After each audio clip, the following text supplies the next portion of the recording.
Do you want to feel good and confident in your body? And are you tired from constant dieting and overeating? Then this video is for you. I will cover 6 steps on the way to healthy, balanced eating, healthy eating behavior and weight loss.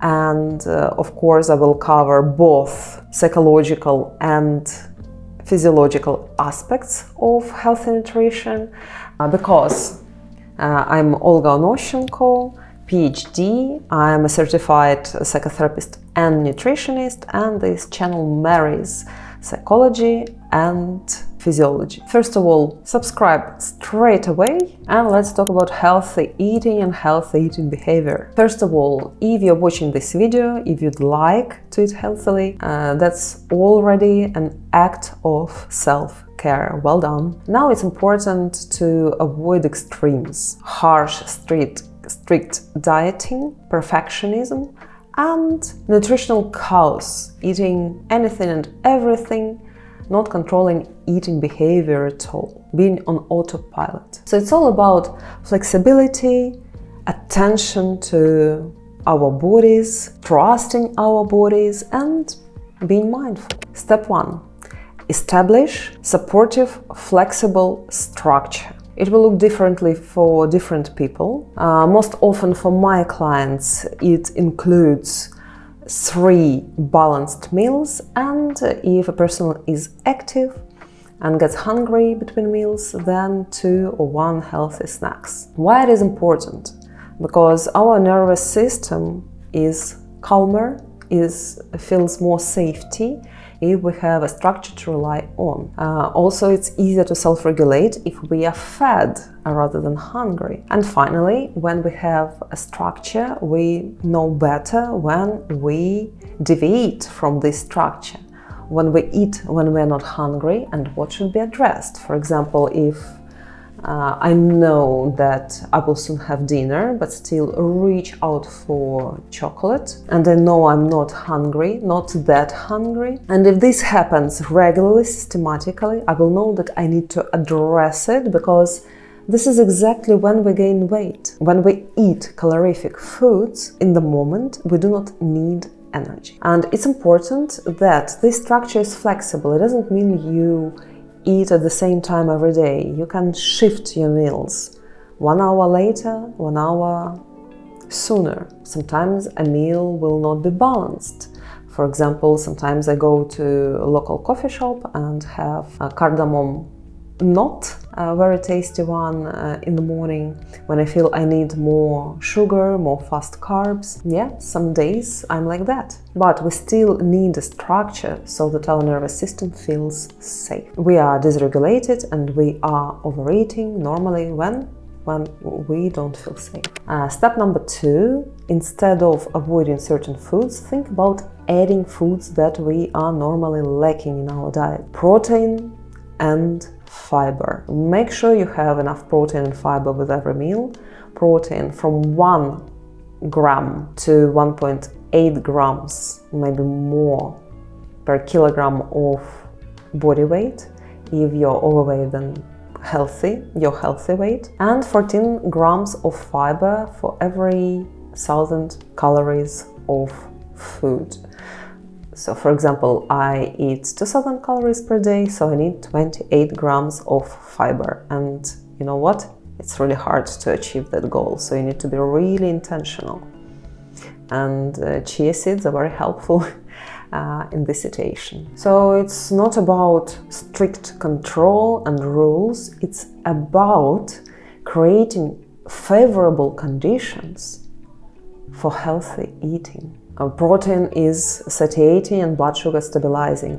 So is fiber. So even if your meal is imperfect and, for example, consists of simple carbs or saturated fats, having enough protein and enough fiber in this meal improves satiation significantly. Step number 3. Do not eat on autopilot. Be mindful. If you're eating and at the same time watching YouTube, if you're eating straight out of the package, without sitting down, without putting things on the plate, we're more likely to overeat. Our body is less likely to signal about satiety soon enough. So mindful eating is still quite a useful concept, because that attention to the process of eating improves satiety, decreases impulsivity, and helps to maintain contact with body, because it's important to rely on our body to tell us when to stop eating. So sit down, eat from a plate, and rely on your body signals rather than some external rules. For example, women should not eat a lot. This is an external rule. Woman should eat as much as she needs to satisfy her needs in energy. Some women need more food. I'm an active woman. I have quite good muscle mass. I have quite a good metabolism, so I eat a lot. I eat as much as my husband eats. Or another example of external rules is that you need to finish everything on the plate. Of course not. Don't be afraid to either throw food away if you feel like you are satiated and you don't need more food, or just put it aside into a container and eat later. I hate wasting food. I hate wasting food. Step number 4. Once we have flexible structure, once we're mindful, we have enough protein and fiber, you need space for mistakes. A lot of space for mistakes, for trial and error. Let go of perfectionism, because perfectionism fails you. It's important to get rid of all or nothing mentality. I'm either perfect, I eat either perfectly, or I don't care what I eat at all. Because this is how overeating happens, like true overeating. We slip off the diet, eat extra cookie, eat something unplanned, and immediately feel terrible. I failed it, I will not lose weight, I'm bad, I lost self-control, and all or nothing thinking, it doesn't matter anymore.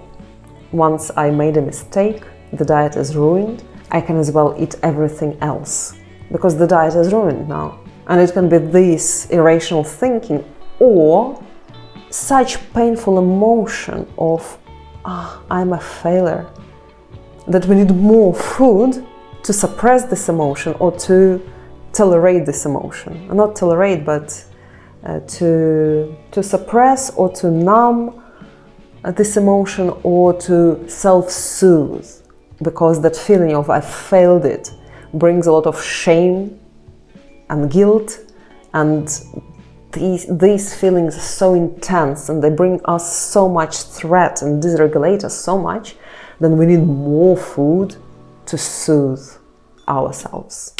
Step 5, accept that psychology is more important than physiology, than nutrition, technical nutrition knowledge.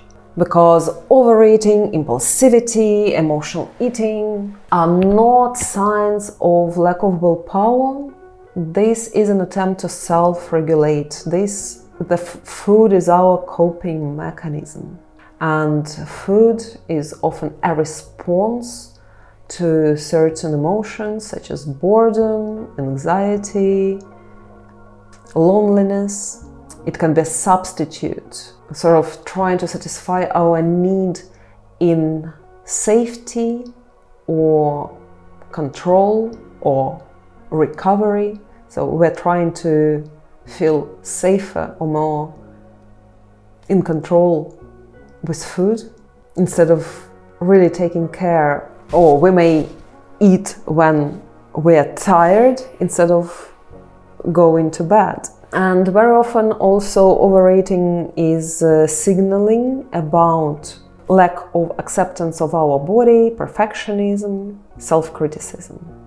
So food is the top of an iceberg. Eating behavior, problematic eating behavior, is only the top of an iceberg. Under the top, under the water, we have psychological, emotional processes. And we need to address these processes not by a new nutrition plan from a nutritionist, but by psychotherapy, quality psychotherapy. What is self-regulation? Self-regulation is an ability to manage your emotions, thoughts, behaviors, impulses. It's like your internal coach. It says, stop, wait, let's analyze, let's choose what's better for you now, what's better for you in the longer term. So we need to be mindful of what is going on. We need to be able to take pause before we act. We need to assess carefully what do I really need, what do I really feel, what will be really helpful. And we choose the action that actually will benefit us, not self-sabotage. How does it look in eating behavior? How does self-regulation look when it comes to making food choices? It's not just trying not to eat sugar, to resist temptation to eat chocolate, but to understand why this craving arises. Why do we want chocolate when we're not hungry? Is there any other reason apart from that the chocolate is tasty? Very often there is a reason. Why do we want something sweet right now? What's going on? What state are we in? Self-regulation includes noticing, am I hungry or not hungry? Or am I simply bored or stressed? Self-regulation means not binging at night. Or maybe the state of your nervous system that is behind that binge, knowing how to bring your nervous system back into a regulated state. So self-regulation is not about strict control, it's about a flexible response to our internal state. So it's not about holding yourself together, it's about noticing, it's about listening to yourself.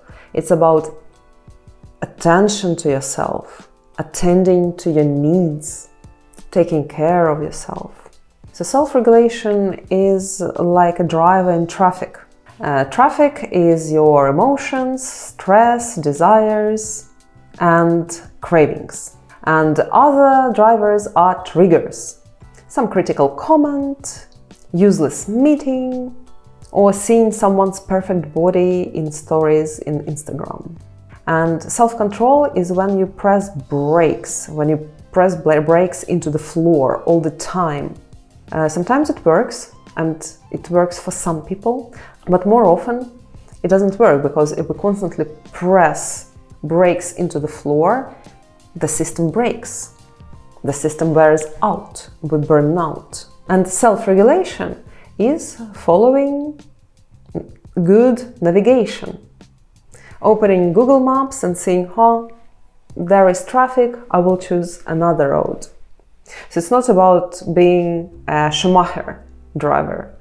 It's about knowing where you're going and why you're going there. So a client comes to me and says, I overate yesterday, I had 2 pizzas, then I had cake, and then I had a milkshake.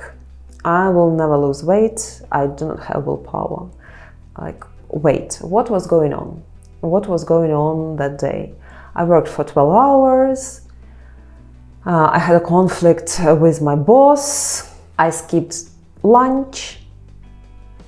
So, of course, she came back home tired, dysregulated, threatened, and she wanted to self-soothe.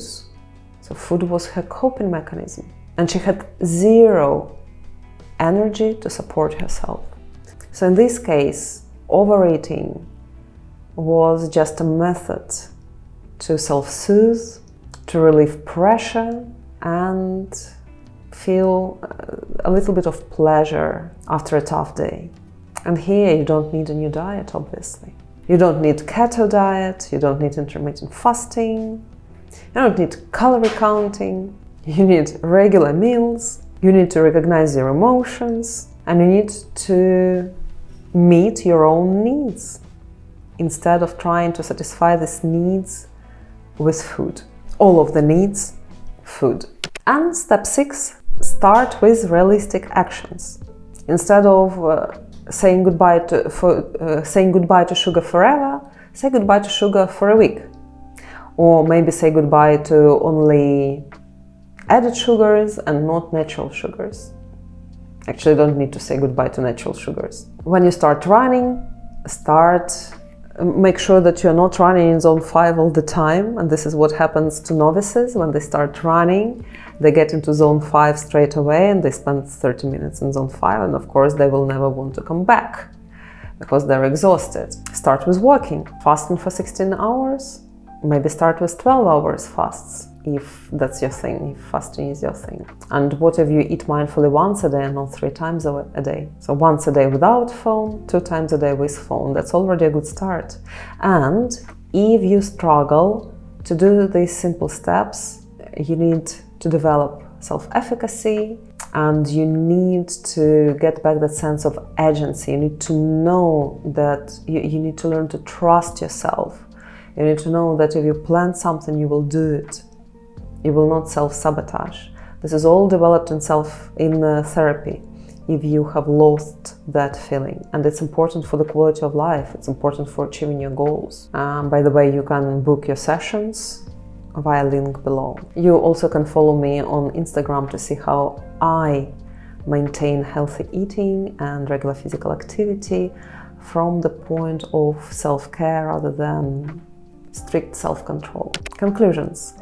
Healthy eating and healthy eating behavior is not about controlling your body, but about cooperating with your body, befriending your body. It's about learning to listen to yourself without fear. It's about seeing where you struggle and helping yourself to overcome that hardship. And our goal is not to eat perfectly, but just start noticing how food influences your mood, your energy level, your state, and at the same time, how your attitude towards yourself, how your energy level and your mood influences your eating behavior. So it's all about making a choice from a point of self-care rather than restrictions and self-punishment and trying to discipline yourself. I hope this video was helpful. Any questions, please ask. See you soon.